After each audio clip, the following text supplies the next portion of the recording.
बिस्मिल्लाहिर्रहमानिर्रहीम। अस्सलाम वालेकुम। मैं हूं शहबाज चौधरी और आप देख रहे हैं मेरा यूट्यूब चैनल डेली ट्रेंड्स। सियासत में आप दाव पेच खेलते हैं और पाकिस्तान की सियासत में हमेशा एक नारा लगाया जाता था, एक जरदारी सब पे भारी। लेकिन अब जो सियासी दाव पेच खेले जा रहे हैं, एक साइड पे इमरान खान साहब हैं और दूसरी साइड पे 13 जमातें हैं। और 13 जमातें वो हैं जो पाकिस्तान की सियासत की मंजी हुई जमातें हैं, जो पिछली कई दहाइयों से पाकिस्तान के अंदर सियासत कर रही हैं। लेकिन उन मंजी हुई तमाम जमातों को जितने सियासतदान हैं, उनको इमरान खान जो है वो अपनी चाल, हर बार एक नई चाल चलते हैं और एक नया सरप्राइज देते हैं। कराची के अंदर बलदियाती इलेक्शंस हुए, बहुत सारी दोस्त धांधली की शिकायत आई। हर पार्टी ने इस चीज़ की शिकायत की कि किस तरीके से पाकिस्तान पीपल्स पार्टी जो है वो धांधली कर रही है। इवन के जमात इस्लामी के हाफिज़ नईम साहब, जो कि इस वक्त पाकिस्तान के अंदर जो कराची के जितने बल्दियाती इंतखाबात हुए उसमें दूसरी पोजीशन के ऊपर हैं और मेयर बनने के उनके चांसेस भी काफ़ी ज़्यादा हैं, क्योंकि अगर वो पीटीआई के साथ अलायंस कर लेते हैं, पीटीआई की तकरीबन इस वक्त 40 नशिस्तें हैं और जमात इस्लामी की 86 हैं, 86 नशिस्तें हैं और पीपल्स पार्टी की 93 हैं और दीगर जितनी इत्तेहादी जमातें हैं उन सब की मिला के 106 नशिस्तें बनती हैं। 106 और दूसरी 103 नशिस्तें बनती हैं। और दूसरी जानब पाकिस्तान तहरीक इंसाफ और जमात इस्लामी की जो नशिस्तें हैं वो 126 नशिस्तें बनती हैं। इस तरह हाफिज़ नईमुर रहमान साहब जो हैं उनके मेयर बनने के चांसेस तो काफ़ी ज़्यादा हैं। लेकिन कल उन्होंने मीडिया के ऊपर आके ये बात की, उन्होंने कहा जी बहुत सारी यूसीज़ के जिनके हमारे जो रिजल्ट हैं वो फॉर्म 11 हमारे पास हैं, फॉर्म 12 भी हमारे पास हैं और हम यूसीज़ जीते हुए थे और हमारी जो जीती हुई यूसीज़ हैं वो चेंज की जा रही हैं, वो बदली जा रही हैं और वो दोबारा से पाकिस्तान पीपल्स पार्टी के खाते में डाली जा रही हैं। उन्होंने ये बात की कि मैंने अली जैदी साहब को भी फ़ोन किया कि पाकिस्तान तहरीक इंसाफ की बहुत सारी जो यूसीज़ हैं वो जीती हुई यूसीज़ जो है वो पाकिस्तान पीपल्स पार्टी के खाते में डाली जा रही हैं। इसमें एक चीज़ तो वाज़ेह है कि पाकिस्तान तहरीक इंसाफ ने कराची के इंतखाबात में उस तरीके से परफॉर्म नहीं किया जिस तरीके से लोग एक्सपेक्ट कर रहे थे और जिस तरीके से कराची की मुकामी क़यादत से एक्सपेक्ट किया जा रहा था कि वो एक अच्छी कैंपेन चलाएं और पाकिस्तान तहरीक इंसाफ जो है वो मेयर का अपना जो मेयर है कराची के अंदर वो लेके आए।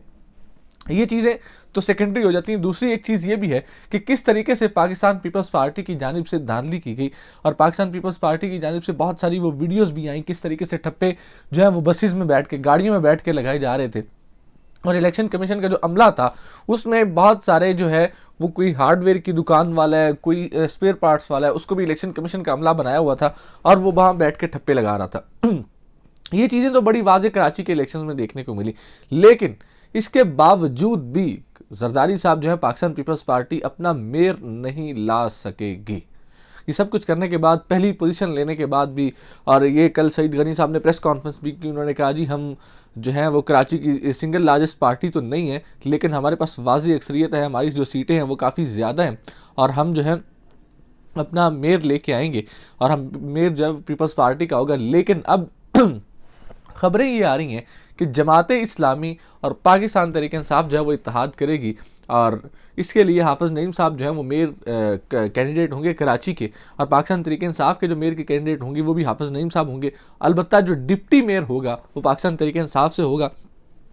कुछ सिनेरियोज़ हैं कि अगर पाकिस्तान पीपल्स पार्टी और जमात इस्लामी इत्तेहाद कर लेती है तो फिर भी हाफिज़ नईम साहब जो है वो मेयर होंगे और उसके बाद जो है जमात इस्लामी और जो पीटीआई इत्तेहाद कर लेती है तो फिर भी हाफिज़ नईम साहब जो है वो मेयर होंगे। लेकिन एक अनलाइकली कल इसकी बात की जो डिनाई है वो सईद गनी साहब ने कल कर दी थी कि हम पाकिस्तान तहरीक इंसाफ के साथ किसी भी सूरत में बातचीत नहीं करेंगे, दीगर सियासी जमातों से बातचीत करेंगे, हम अपना मेयर लाने की कोशिश करेंगे। लेकिन अगर जो पाकिस्तान तहरीक इंसाफ के साथ वो बातचीत नहीं करेंगे तो जाहिर सी बात है पाकिस्तान तहरीक इंसाफ के पास इस वक्त 40 सीटें हैं और तीसरे नंबर पे है पाकिस्तान तहरीक इंसाफ कराची के अंदर। तो पाकिस्तान तहरीक इंसाफ खुद जमात इस्लामी से बात तो करेगी और जमात इस्लामी से बात करके जमात इस्लामी का मेयर लेके आएगी और अपना डिप्टी मेयर लाएगी। इस तरीके से नज़र ये आ रहा है कि अगर पाकिस्तान पीपल्स पार्टी जो अपनी दीगर जो सियासी इत्तेहादी जमातें हैं उनके साथ मिलकर तमाम जो है वो वोट इकट्ठे करते हैं तो वो फिर भी पाकिस्तान तहरीक इंसाफ और जमात इस्लामी के जो वोट हैं वो ज़्यादा हैं। जमात इस्लामी की जो यूनियन काउंसिल्स हैं और पाकिस्तान तहरीक इंसाफ की जो मिल के यूनियन काउंसिल्स हैं वो ज़्यादा हैं। चूँकि 93 इस वक्त पीपल्स पार्टी के पास हैं, 7 पाकिस्तान मुस्लिम लीग नून के पास हैं, 2 टीएलपी के पास हैं, 2 जो है वो जमीयत उलमा इस्लाम के पास है, 1 आज़ाद है। तो इस तरीके से ये 103 या 109 बनती हैं, तो 106 या 109 बनती हैं। तो देखना ये है कि क्या पीपल्स पार्टी इस चीज़ में कामयाब हो पाती है कि वो अपना मेयर ले आए। जहाँ तक बात आती है टीएलपी की, तो मेरा नहीं ख्याल कि टीएलपी जो है वो पीपल्स पार्टी या नून लीग के साथ इत्तेहाद करने जाएगी। शायद वो आज़ाद ही बैठेंगे, किसी जो है ना साइड पे ना बैठेंगे। हो सकता है वो जमात इस्लामी के साथ आके ज़रूर बैठ जाए, टीएलपी जो है वो जमात इस्लामी को वोट करे, हाफिज़ नईम साहब को वोट कर दे, तो ये पॉसिबिलिटी है। इस तरीके से एक चीज़ तो वाज़ेह है कि पाकिस्तान तरीके इंसाफ और जमात इस्लामी जो है वो अपना मेयर लेके आ रही है कराची में। दूसरी जानब इस वक्त कौमी असम्बली की जो सीटें हैं, कौमी असम्बली की जो सियासत है, ये नेशनल लेवल की जो सियासत है, उसमें बड़ी हंगामा खेजी है।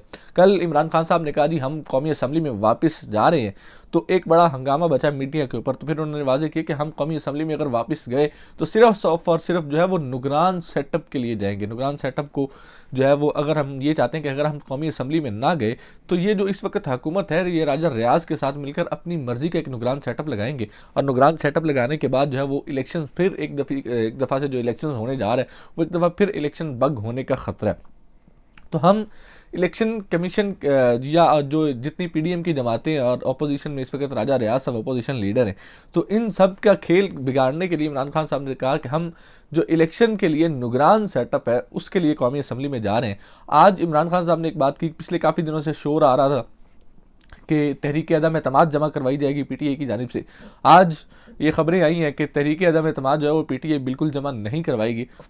अलबत्ता जो सदर साहब हैं वो ज़रूर कह सकते हैं एतमाद का वोट लेने के लिए। और कल इमरान खान साहब ने वाज़ेह किया कि 5-6 एमएनएज ऐसे हैं नून लीग के जो हमारे साथ राब्ते में हैं, जो हमें ये चाह रहे हैं। और इस वक्त एक बड़ी चीज़ ये है, कल मोहम्मद मालिक साहब ने भी एक तजिया पेश किया अपना, कि इस वक्त जो पाकिस्तान मुस्लिम लीग नून के एमएनएज हैं, जितने भी उनके रहनुमा हैं, उनके ऊपर जो उनके सर के ऊपर मेन चीज़ जो सवार है वो इस वक्त इमरान खान की मकबूलियत है। जितने इस वक्त टिकट होल्डर हैं उन सब के जेहन में एक ही बात है कि इमरान खान की मकबूलियत है। इमरान खान का जो वोट है वो इस वक्त ज़्यादा है, क्योंकि इस इलेक्शन में ज़्यादा वोट इलेक्टेबल से ज़्यादा वोट पार्टी की बुनियाद के ऊपर पड़ना है, इमरान खान के नाम के ऊपर पड़ना है, पीडीएम को अपना वोट पड़ना है। शायद जो आज से पिछले इलेक्शंस में होता था कि इलेक्टेबल्स सियासत बदल देते थे कि 30 इलेक्टेबल्स उठा के इधर कर दिए, 30 इलेक्टेबल्स उठा के इधर कर दिए, और वो जो सारी जो हुकूमत बनने का इलेक्शंस का नक्शा होता था वो चेंज हो जाता था।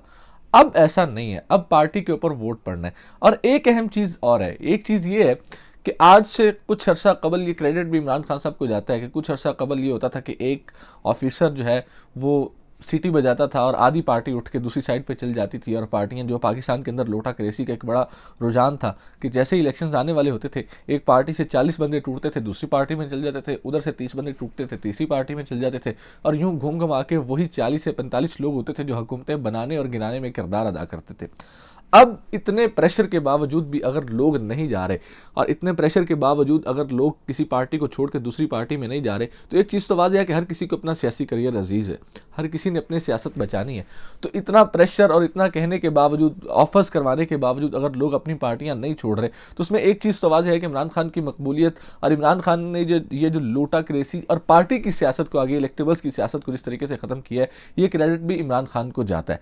तो देखना यह है कि ये किस हद तक कामयाब हो पाता है। इसी के साथ मुझे दीजिए इजाज़त और देखते रहिए डेली ट्रेंड्स।